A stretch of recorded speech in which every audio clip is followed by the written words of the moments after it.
Cuando comencé a salir con Laura, pensé que había encontrado a la persona indicada. Nos conocimos en la universidad, y aunque al principio todo fue casual, con el tiempo me di cuenta de que ella significaba mucho para mí. Como cualquier pareja, tuvimos nuestros altibajos, pero siempre pensé que lo nuestro era sólido, que éramos capaces de superar cualquier cosa. Yo siempre fui el que daba más en la relación. Me gustaba sorprenderla, hacerla sentir que era especial. Desde regalos caros hasta detalles sencillos como escribirle notas en las mañanas o prepararle su café favorito, nunca me importó el dinero o el esfuerzo porque, para mí, ella lo valía. Si veía que algo le faltaba, yo hacía lo posible por dárselo, sin importar lo difícil que fuera para mí. Quería que supiera cuánto la amaba, cuánto estaba dispuesto a hacer por ella. Al principio, ella parecía agradecida, se emocionaba por las sorpresas y sonreía cada vez que la sorprendía con algo que sabía que le gustaba. Pero con el tiempo, esa reacción comenzó a cambiar. Cada vez más, lo que yo hacía parecía convertirse en una expectativa. Ya no había emoción en sus ojos cuando le daba algo, como si fuera mi obligación seguir llenándola de detalles y cuidados. Y cuando intentaba hablar con ella sobre cómo me sentía, siempre me decía que estaba ocupada o que exageraba. Fue ahí cuando comencé a notar pequeños cambios en su comportamiento. Se volvió más distante, menos presente en nuestra relación.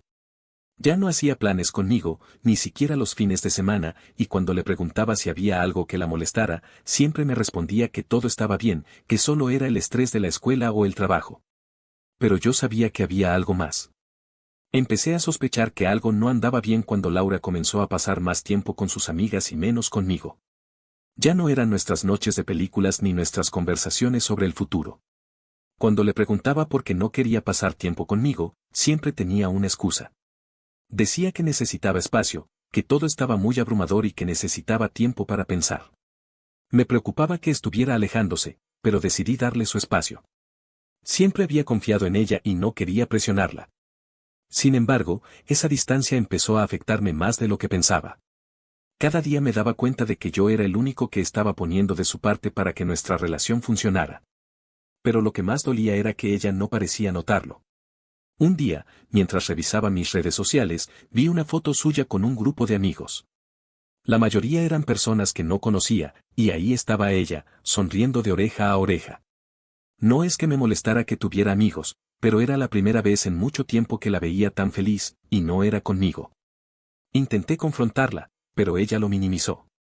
Me dijo que no había nada de qué preocuparme, que solo había salido a relajarse y que no tenía tiempo para decírmelo. Me sentía aún más frustrado, pero no quería parecer paranoico. Así que, una vez más, decidí dejarlo pasar.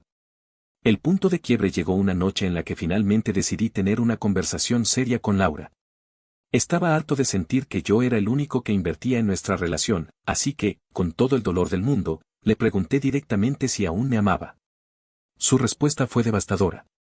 No es que no te quiera, me dijo, evitando mirarme a los ojos, pero no sé si esto es lo que quiero en este momento. Quise entenderla, quise darle el beneficio de la duda, pero no podía seguir ignorando lo evidente. Así que, con toda la calma que pude reunir, le pregunté si había algo que pudiera hacer para que las cosas volvieran a ser como antes, le pedí que recordara todos los momentos que habíamos tenido. Todo lo que yo me había sacrificado por ella para darle lo que se merecía, que pensara y valorara todos mis esfuerzos, fue entonces cuando soltó las palabras que nunca olvidaré. Yo no te pedí que hicieras todo lo que has hecho por mí. Nunca te lo pedí. Esas palabras me dejaron atónito. No podía creer lo que estaba oyendo. ¿Cómo puedes decir eso?, le respondí con la voz temblando de rabia. ¿De verdad no valoras nada de lo que he hecho por ti? Ella me miró tranquila, como si no entendiera la gravedad de sus palabras. No te pedí que lo hicieras. Fue en ese momento cuando algo dentro de mí se rompió. Todo lo que había sentido por ella, todo el amor y la dedicación, se transformó en una furia fría y calculada. Si ella no valoraba nada de lo que había hecho, entonces no tenía sentido seguir dándoselo. Decidí que no me iba a quedar de brazos cruzados. Si ella no valoraba lo que le había dado, entonces yo me aseguraría de que sintiera lo que era perderlo todo. Comencé a hacer un inventario mental de todo lo que le había dado, de todas las cosas que le pertenecían solo gracias a mí. Desde el departamento en el que vivía hasta los muebles, el coche que le había ayudado a comprar, incluso los dispositivos electrónicos que usaba para su trabajo. Todo eso existía gracias a mi esfuerzo, y si ella no me lo agradecía, entonces no se merecía tenerlo. El primer paso fue sencillo, hablar con el propietario del departamento. Era yo quien pagaba el alquiler, así que hice los arreglos para terminar el contrato. Laura no lo vio venir. Un día, simplemente le dije que tenía que mudarse porque no iba a seguir pagando por un lugar en el que ya no tenía ningún interés. Después, cancelé la póliza del coche que le había ayudado a financiar. El coche estaba a mi nombre, así que fue fácil hacer que se lo llevaran. Por último, todas las cosas que le había regalado en los últimos años, desde el celular hasta el portátil, todo lo que pude quitarle, lo hice.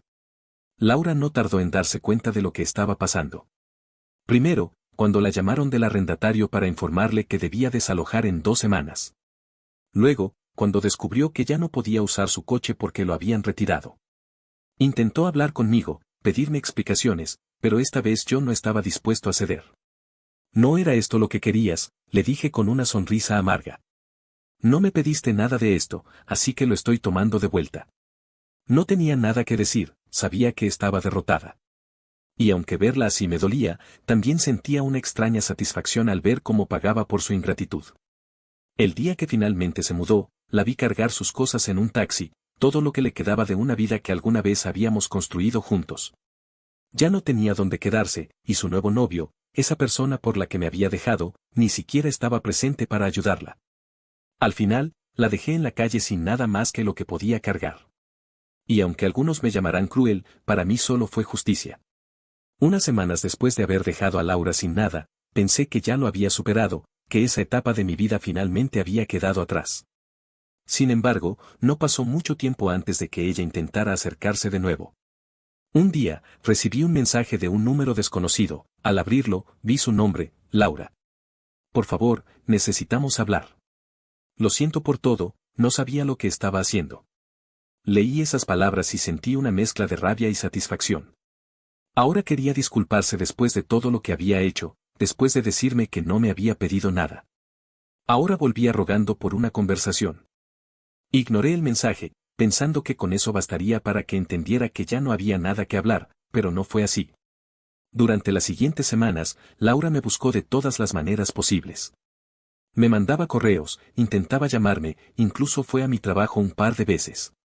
Los colegas que sabían de nuestra relación me comentaban que se veía desesperada, casi al borde de las lágrimas. Pero yo no iba a ceder, no después de todo lo que había pasado. Un día, mientras salía de mi departamento, la vi esperándome afuera. Tenía el cabello recogido de forma desordenada y parecía que no había dormido bien en días. Me vio y corrió hacia mí. Por favor, escúchame, solo quiero explicarte, me suplicó con los ojos llenos de lágrimas. Pero yo me mantuve firme, sin mostrar la más mínima emoción. No hay nada que explicar, Laura. Me dejaste claro lo que pensabas cuando dijiste que no me pediste nada, así que ya no tienes nada que decirme. Me equivoqué, no sabía lo que decía, insistió con la voz temblorosa. Estaba confundida, pero te necesito, tú siempre fuiste el único que estuvo ahí para mí. Su súplica no me conmovió. Quizás antes hubiera bastado con unas lágrimas para hacerme dudar, pero ya no. Lo único que sentí ahora era indiferencia. Lo siento, pero eso ya no me importa, le dije con frialdad. Yo también me equivoqué al creer que valías la pena, pero eso ya es cosa del pasado. Déjame en paz. Sin decir más, me subí a mi coche y me fui. Mientras la dejaba atrás, vi por el retrovisor cómo se quedaba en la acera, derrotada. Pero esta vez no sentí ninguna culpa. Había intentado disculparse, pero ya era demasiado tarde, yo había seguido adelante y no iba a mirar atrás. Laura lo intentó una vez más, un último mensaje en el que me pedía perdón y me prometía que cambiaría. Lo borré sin siquiera leerlo completo. Algunas personas no cambian hasta que se ven realmente perdidas, y ella ya lo estaba.